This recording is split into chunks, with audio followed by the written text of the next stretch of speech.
Let's turn to this now. The ANC is now turning its attention to Durban's Moses Mabhida Stadium in KwaZulu-Natal, where it will launch its election manifesto. The EFF and IFP will use the same multi-billion rand structure to reveal their electoral promises ahead of this year's vote. Newzroom Afrika's Ziyanda Ngcobo with us for more. In 2019, the ANC garnered 54% of the vote in KwaZulu-Natal, but it had dropped by 10 percentage points. The decline of the governing party can directly be attributed to the growth of the EFF and IFP in the last polls in that province. This means KZN is up for grabs, but it might not be the end of the road for the ANC just yet. If you look at by-election results last month, they tell us a more complicated story, because the ANC is suddenly doing very well in eThekwini and the areas around it. So what is happening now is that the ANC is doing well in the areas which were not part of KZN before 1994. The IFP is really very, very dominant in the former KZN area. With the emergence of uMkhonto Sizwe party, which has former President Jacob Zuma as the face of their political campaign, not having him on the ground canvassing for the ANC adds another layer to the KZN question.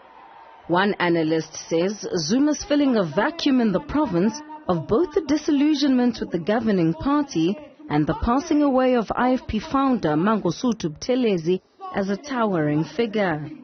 That vacuum has really, created questions to the citizens of KwaZulu-Natal to say, where do we go to in 2024? Do we stay with Inkatha Freedom Party and those who are in the ANC, who are actually asking themselves, questioning and doubting whether they stay with the ANC or do they find something else that is different? Do they defect to the EFF or, so there are many questions. And I think the coming in of uMkhonto Sizwe has played into that political vacuum. But Friedman disagrees that Zuma still has the kind of pull to bring about an electoral dent to the ANC. He and his faction are not very popular among voters. So although it's very dramatic that a former ANC president is campaigning against the ANC, he doesn't have huge voter pulling power. And that's why I still think that despite the emergence of his party, really the three big parties in KZN will remain the ANC, the DA and the IFP. In the months of February and March, the 56,000 capacity Moses Mabhida Stadium is expected to be filled with various party supporters. But as is the case in previous elections, filling up stadiums does not directly result in a higher electoral outcome. So why the fuss, and will this attract the youth?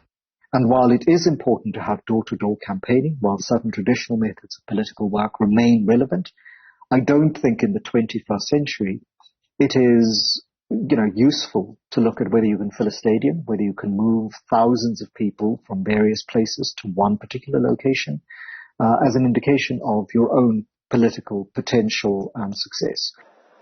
KZN has one of the largest voter bases in South Africa and has seen governments under both the ANC and IFP, which indicates that the electorate there is not averse to change regardless of perceived or real popularity. For Newzroom Afrika on Channel 405, I'm Ziyanda Ngcobo in Johannesburg.